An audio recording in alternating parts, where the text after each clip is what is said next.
Salam and hi, my name is James. The thing I'd like to talk about is some of the reasons why Iranians might choose to go to the West, and also just to give them an idea of what it really is like. So I don't want to generalize too much. It's easier if I obviously just talk about the country I was living in most recently, Australia. And obviously quite a few Iranians do choose to go there, whether it's for work, for study. So it's best if I just stick to that country.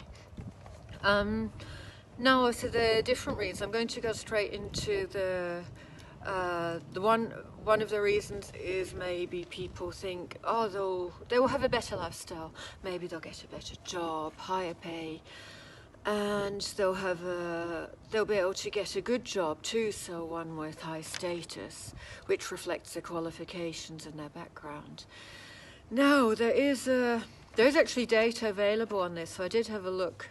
So, for example, just on the Home Affairs website by the Australian government, so I'll give you the website so you can go and do your own research too, homeaffairs.gov.au. So they did a census in 2016, because obviously there is a sizable Iranian community spread throughout Australia. So what they found is that, for example, of Iranians above 15 years of age, typically the per week income is actually $200 below that of Australian born people, and actually even less. So for example, they said they found that it's $497 weekly income as opposed to $698 weekly income for Australian born people.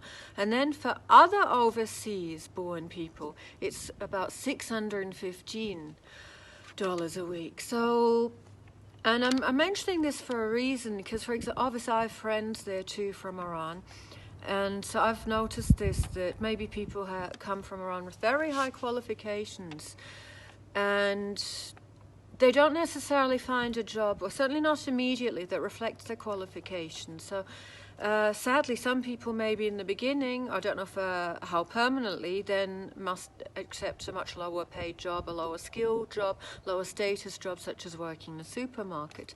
Some people might end up studying because they cannot find a suitable job. So rather than accepting a low paid job, they decide to use their time while they're there and just do an extra qualification, I don't know, master's, a PhD. So this is something to consider, obviously. And I'm aware that, for example, lots of engineers go to Australia, and the situation for engineers especially it's not amazing, I'll put it that way. There was, obviously you're aware, there was the financial crisis a while back. That's going back about, is it 10 years now? I can't even remember. And obviously lots of engineers were made redundant. And engineers had come from Iran then too, because I'd met some at that point in time.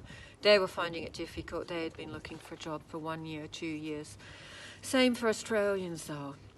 And then obviously the other thing going back to the census again, they also found that typically the unemployment rate was higher. So for example, the unemployment rate for Australians at that point was about 6.9%. For people in the Iranian community, it was 17.6%. So again, quite a discrepancy. So this is just one consideration, and the other consideration, sadly, is racism. So again, the Australian Human Rights Commission I think about 2016, they did a Challenge Racism project. They did a census. They surveyed Australians, not whether it's Australian-born and foreigners, and 20% of people surveyed said that they'd experienced some kind of racial discrimination in terms of racist comment. 5% said they'd actually suffered a physical attack. For example, I'm aware that when people apply in Australia, when they send in their CVs, their covering letters, and if they have let's put it this way, a non-Anglo-Saxon sounding name, I think there are employers who immediately put their application to the side. No, I'm not saying that is right, of course not, but when we go to other countries, you know, it's best if we are totally realistic and we're totally prepared.